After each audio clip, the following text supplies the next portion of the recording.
निर्भर तुम पर है। तारकासुर के 3 बेटे थे, तारकाक्ष, विदुम्माली और कमलाक्ष की। तीनों ने वर मांग लिया था ब्रह्मा जी से, हमें वर दे दीजिए, 3 पुरी का निर्माण कर दीजिए, हम उसमें निवास करेंगे, हमारे प्राण कभी ना छूटें। ब्रह्मा जी ने कहा ऐसा तो हो नहीं सकता कि तुम मरोगे नहीं, ये हो ही नहीं सकता कि तुम नहीं मरोगे। व्यक्ति अमीर बन सकता है पर व्यक्ति अमर नहीं बन सकता। व्यक्ति अमीर हो सकता है पर व्यक्ति अमर नहीं हो सकता। धन कमा लोगे, पैसा कमा लोगे, संपदा कमा लोगे, गाड़ी ले आओगे, बंगला बना लोगे, घर में एसी भी लगा लोगे, सोफा सेट भी ले आओगे, सारा dinner set, sofa set, drawing set सब आ जाएगा तुम्हारे घर में। व्यक्ति अमीर बन सकता है पर व्यक्ति अमर नहीं बन सकता। उसको अमर होने के लिए एक काम करना पड़ेगा। अगर उसको मरने के बाद भी लोग याद करें तो उसको एक काम करना पड़ेगा, भूखे को भोजन और प्यासे को पानी देना पड़ेगा, तो जिंदगी में वो अमर हो जाए। अमरता, उसके जीवन की अमरता उसके साथ अमर हो जाए। आप में से कई लोग हैं जिनको अमर होना है। अमर होने के लिए धन की जरूरत नहीं है, अमर होने के लिए संपदा की जरूरत नहीं है।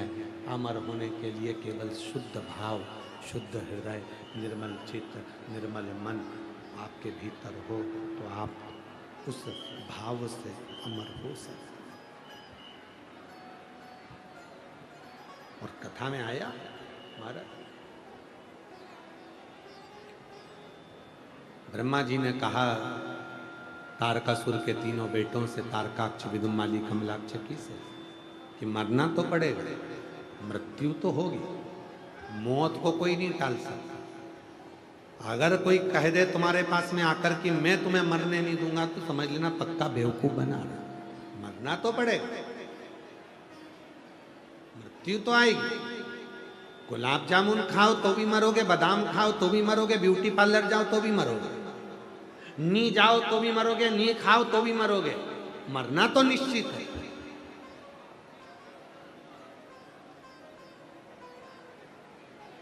कथा सुनोगे तो भी मरोगे और नी सुनोगे तो भी मरोगे। तो इस अंदाजे में मत रहना कि कथा सुन ली तो हम नहीं मरेंगे, नहीं, मरना तो पड़ेगा। तो फिर हम कथा काय को सुने? हम जा रहे हैं हमारे घर। जब तुम कह रहे हो कि कथा सुनोगे तो भी मरोगे, नी सुनोगे तो भी मरोगे, तो कथा काय को सुने? अरे भाई, अंतर है थोड़ा सा। बिल्ली अपने मुख से चूहे को पकड़ती है तो पूरा लहू लुहान कर देती है, और वही बिल्ली साथ घर में अपने बच्चे को मुंह से पकड़कर लेकर जाती है, बच्चे को मरने नहीं देती है। बस ये अंतर है। बिल्ली वही है, मरना सबको है, काल सबका है, मरना सबको पड़ेगा, काल के मुख में सबको जाना पड़ेगा। बस इतना याद रखना, जिसने कथा नहीं सुनी, जो सत्संग में नहीं लगा, परमात्मा के नाम में नहीं लगा, जो भगवान की शरणागति में नहीं लगा, वो चूहे की तरह लहू लुहान हो गया। और जिसने भगवान शिव की शरणागति ग्रहण कर ली, वो बिल्ली के बच्चे की तरह बचकर परमात्मा के चरणों में पहुंच। मुख में तो जाओगे पर नष्ट नहीं होगा, मुख में।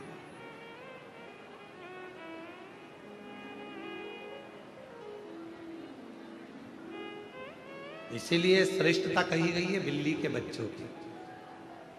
2 बच्चे होते हैं, एक बंदर का बच्चा और एक बिल्ली का बच्चा। कोई तुमसे पूछे कि तुम इन दोनों बच्चों में श्रेष्ठ किसको समझते हो, तो कह देना कि हम बिल्ली के बच्चे को श्रेष्ठ समझते हैं। क्यों? बंदर का बच्चा बंदरिया को पकड़ कर रखता है, अपनी मां को पकड़ कर रखता है, और बिल्ली का बच्चा अपनी मां को पकड़ कर नहीं रखता, मां बिल्ली के बच्चे को पकड़ कर रखती है। इसलिए वो बिल्ली का बच्चा श्रेष्ठ लगता। उस परमात्मा से कहना कि हम बंदर के बच्चे जैसे नहीं कि हम तुझको पकड़ सकें, हो सकता है हमारी पकड़ इतनी मजबूत ना हो और तू छूट जाए, इसलिए तू बिल्ली जैसा बन जाना और हमें अपना बच्चा समझकर अपने हाथ में रखना, मुख में रखना, संभाल। बिल्ली के बच्चे जैसे।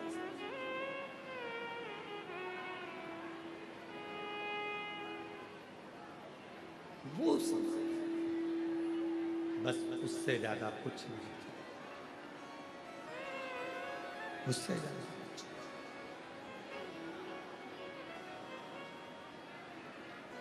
तारकासुर के 3 बेटे हैं, तारकाक्ष, विदुम्माली, कमलाक्ष। तीनों ने अपना अपना महल बना लिया, महल में रहने लगे। ब्रह्मा जी से वर मांगा कि हम तीनों ना मरे, पर ब्रह्मा जी ने कहा ऐसा नहीं है, तुम और कुछ मांग लो। तो वर दीजिए कि हम तीनों एक जगह पर जब एकत्रित हों, हम तीनों की मृत्यु एक साथ हो। तीनों ने विचार कर लिया कि कभी एक साथ मत इकट्ठे होना, सब अलग अलग हो गए। तब देवताओं ने भगवान शिव से प्रार्थना करी, ये असुर तो मर नहीं रहे, ये तीनों ने उपद्रव मचा कर रखा है, कुछ करिए। तब भगवान शिव ने कृपा कर कर सारे देवताओं को पशु बना दिया और भगवान शंकर उसके पति बन गए। शिव जी का नाम पशुपति नाथ हो गया, भगवान शंकर का नाम पशुपति नाथ हो गया। शिव पशुपति नाथ। बोल पशुपतिनाथ भगवान की। भगवान शंकर पशुपतिनाथ बन गए, देवता पशु बनकर भागे। शिव जी बड़ा पशु का रूप धारण कर कर, नंदी का रूप धारण कर कर उनके पीछे पीछे भागे। और वो पशु भागते भागते सब देवता उन तारकाक्ष, विदुम्माली, कमलाक्ष के घर में प्रवेश कर गए। तीनों एक जगह पर इकट्ठे हुए। शिव जी ने बड़े नंदी का रूप लेकर उनको मारना चाहा, पर इतने में तारकाक्ष नीचे से निकल कर आ गया। तारकाक्ष नीचे से निकल कर आया, जिसने अपना फरसा उठाकर नंदी का सिर काट दिया। वो नंदी का कटा हुआ सिर नेपाल में जाकर गिर गया, धड़ केदारनाथ में जाकर गिर गया।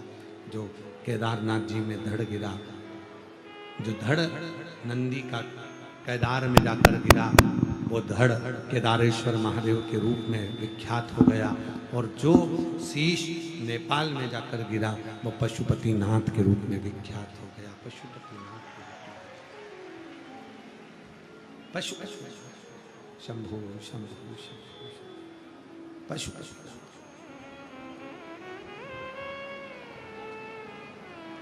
पशुपति पशुपति पशुपति और पशुपति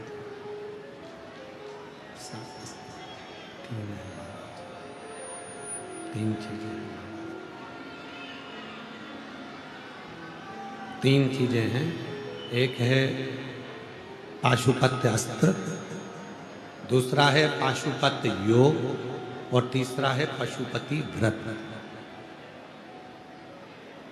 आपकी और हमारी इतनी सामर्थ्यता नहीं है कि हम और आप पाशुपत्य योग कर सकें या पशुपत अस्त्र भोलेनाथ जी से ले सकें। इतनी आपकी और हमारी सामर्थ्यता नहीं है कि हम इतना ले सकें। इसलिए कलिकाल के उद्धार के लिए, संसार के उद्धार के लिए केवल एक चीज दी गई है और वो है पशुपति व्रत। केवल एक पशु। 5 सोमवार का ये व्रत होता है। पूजन की थाली जो सुबह लग कर जाती है, वही थाली शाम को जाती है। 6 दिए जाते हैं, मीठे का भोग जाता है। मीठे का प्रसाद वही जो घर में बना हो, चाहे मीठा चावल बनाओ, खीर बनाओ, हलवा बनाओ, सीरा बनाओ, पुआ बनाओ, ठेहुआ बनाओ, जो तुम्हारी मर्जी पड़े वो बनाओ। मंदिर में जाता है। शाम के समय पर 6 दिए जमीन पर रखाते हैं, 5 दिए प्रज्वलित होते हैं। एक दिए को मंदिर में प्रज्वलित नहीं करते। प्रसाद के 3 हिस्से होते हैं। शिव जी का पूजन होता है। जो दिया जलाया नहीं है उसको थाली में वापिस रखा जाता है। प्रसाद के 2 हिस्से मंदिर में रखे जाते हैं, एक हिस्सा अपनी थाली में वापिस लाया जाता है। बाबा को प्रार्थना करी जाती है, बाबा आज हमारा पहला व्रत पशुपतिनाथ का यहाँ प्रारंभ हुआ। हे शिव शंकर, करुणा करना, दया करना। शिव हमारे इस पशुपति व्रत को स्वीकार करना। बाबा हमारी झोली खुशियों से भरना। बाबा को निवेदन करो, प्रार्थना करो, विनती करो। बाबा को अपने मन की बात करो, विनय करो, निवेदन करो। बोलो बाबा। ऐसे 5 सोमवार पशुपति व्रत होता है। 6ठे नंबर का जो दिया आप घर पर लेकर आए हो, घर में प्रवेश करते समय सीधे हाथ में उसको रखकर दरवाजे के बाहर प्रज्वलित करो। बाबा को अपने मन की कामना कहो। प्रसाद का जो एक हिस्सा लेकर आए हो, भोजन करने से पहले प्रसाद का वो हिस्सा पाओ और फिर भोजन करो। बीच में रजस्वला धर्म आ जाए, कहीं जाना पड़ जाए, कोई कार्य आ गया, घर में कोई फंक्शन आ गया, व्रत नहीं कर पाए, छोड़ दो, अगला व्रत करो। पर गिनती में 5 ही लेना, एक ही मंदिर में पूजन करना। 5वां सोमवार जब पूरा हो, जैसे पूजन की थाली रोज हर सोमवार लगाते थे, वैसे की वैसी पूजन की थाली लगाओ, वैसे की वैसे उसको लेकर जाओ, वैसे की वैसे ही मंदिर में पहुंचो, वैसे की वैसी दिया प्रसाद का हिस्सा। 5वां सोमवार को एक श्रीफल, 108 चावल के दाने या मूंग के दाने या फूल की पंखड़ी, बेलपत्र, जो भी तुम ले जा सकते हो वो शिव जी को समर्पित करें। श्रीफल के साथ भेंट समर्पित करें। बाबा को अपने मन का भाव कहें, विनती करें और जैसा नियम पहले से है वैसा कि वैसे ही नियम पूरा करें। मेरा भोले बाबा पशुपति नाथ तुम्हारी झोली खुशियों से जरूर भरें। मेरा ओघड़दानी, मेरा शंकर, मेरा त्रिकालदर्शी, मेरा कैलाश, मेरा शंभू, मेरा शंकर, मेरा ओघड़दानी आपकी झोली खुशियों से जरूर भरें। मेरा शंभू कृपा जरूर करें, करुणा विनय करें। समय आया, आगे वर्णन आता है भगवान के सुंदर विग्रह का, 12 ज्योतिर्लिंग का स्मरण कराया है। प्रथम चंद्रदेव को काया का रोग हो गया। चंद्रदेव को जब काया का रोग हुआ, पूरी काया जब बेकार हो गई, देव ऋषि नारद जी के कहने पर शंकर भगवान की साधना करने के लिए गए। भगवान देवादिदेव महादेव से प्रार्थना की, काया का रोग ठीक किया। भगवान श्री सोमनाथ जी के रूप में विराजमान हो गए। शिव जी का नाम सोमेश्वर महादेव हो गया। फिर अगला वर्णन आया, कार्तिकेय बाबा रुष्ट होकर चले जाते हैं, और जब कार्तिकेय बाबा रुष्ट होकर चले जाते हैं तब भगवान शंकर पार्वती को ढूंढने के लिए जाते हैं। भगवान शिव पार्वती को ढूंढने के लिए जाते हैं और भगवान शंकर का नाम श्री मल्लिकार्जुन है। अगला वर्णन आया है दूषण नाम के राक्षस। वो दूषण नाम का राक्षस जो ब्राह्मण के बच्चों को निचोड़ कर उसका रक्त पी जाता है। ब्राह्मण के बच्चों को निचोड़ कर उसका रक्त पी जाता है। दूषण नाम का राक्षस, उसका संहार करने के लिए भगवान स्वयं काल अधिपति महाकाल बनकर प्रकट होते हैं। भगवान शिव का नाम महाकालेश्वर होता है। कुंभकर्ण की पत्नी के गर्भ से एक बेटे का जन्म हुआ जिसका नाम भीम था। मंदिर, शिवालय, देवालय उसने तुड़वा दिए थे। भगवान शंकर ने उसका संहार करा था तो उसका नाम भीमा शंकर हुआ। फिर वर्णन आता है मनु और शत्रुपा भगवान शिव की साधना में लगे तो भगवान विश्वनाथ जी के रूप में विराजमान होते हैं। गौतम बाबा ने गौ हत्या का जब दोष लगा तब ब्रह्मा, विष्णु और महेश की साधना माता अहिल्या ने गौतम ऋषि के साथ करी। बाबा त्र्यंबकेश्वर के रूप में विराजमान हो, त्र्यंबकनाथ के रूप में भगवान शंकर विराजित हो गए। फिर अगला वर्णन आया है वैद्यनाथ जी का। रावण भगवान शंकर को लेकर चला और भगवान शिव को लेकर जब लंकापति रावण चला, शिव का भार होने के कारण भूमि पर रख दिया। शिवलिंग उठा नहीं, बाबा वैद्यनाथ जी के रूप में विराजमान हुए। फिर अगला वर्णन आया है नागेश्वर का। दारुक नाम के राक्षस के संहार करने के लिए भगवान नागेश्वर के रूप में विराजमान है।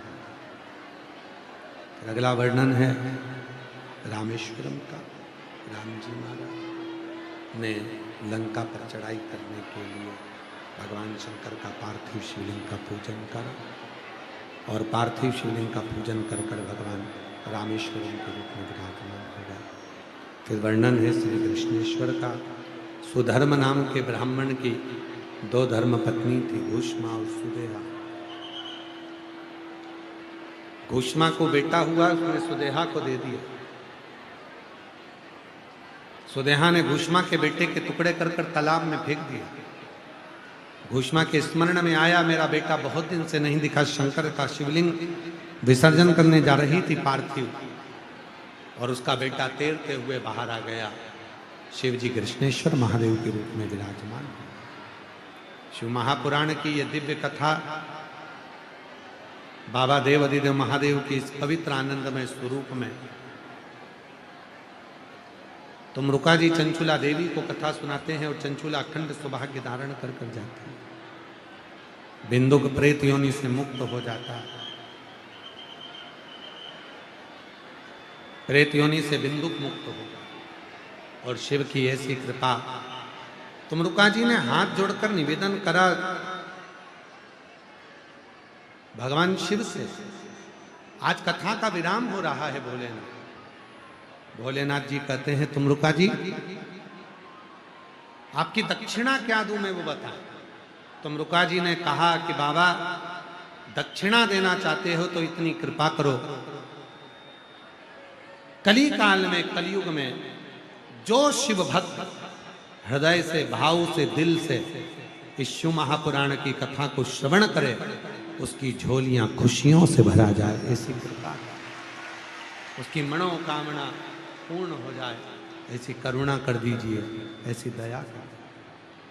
तुमरुका जी के कहने पर भगवान देवाधिदेव महादेव ने अपने मस्तक की बेलपत्र को शिव पर समर्पित, पोथी पर समर्पित कर कर कहा तुमरुका जी संसार सागर जब घोर कलयुग में इस कलयुग से निकालने के लिए, इस घोर कलयुग से दुखों से दूर करने के लिए भगवान स्वयं शिव कहते हैं केवल ये एक शिव महापुराण ही ऐसी कथा जो कलिकाल में कलयुग के सारे पापों को समाप्त करने वाली, सारे दुखों को समाप्त करने वाली होगी। ऐसी ये शिव महापुराण की कथा भगवान शिव की कृपा से, भगवान शंकर की उदारता से दिल्ली में रोहिणी सेक्टर नंबर 10 में चल रही, जो आज विराम की ओर जा रही। 5 बार अपने स्थान पर बैठकर भगवान शिव के नाम का स्मरण करेंगे। थोड़ी देर के लिए जब मौन होंगे तब बाबा को अपने मन की बात कहना, प्रार्थना करना कि बाबा हमारी झोली खुशियों से भरना और हमारे जीवन को सार्थक करना। साथ में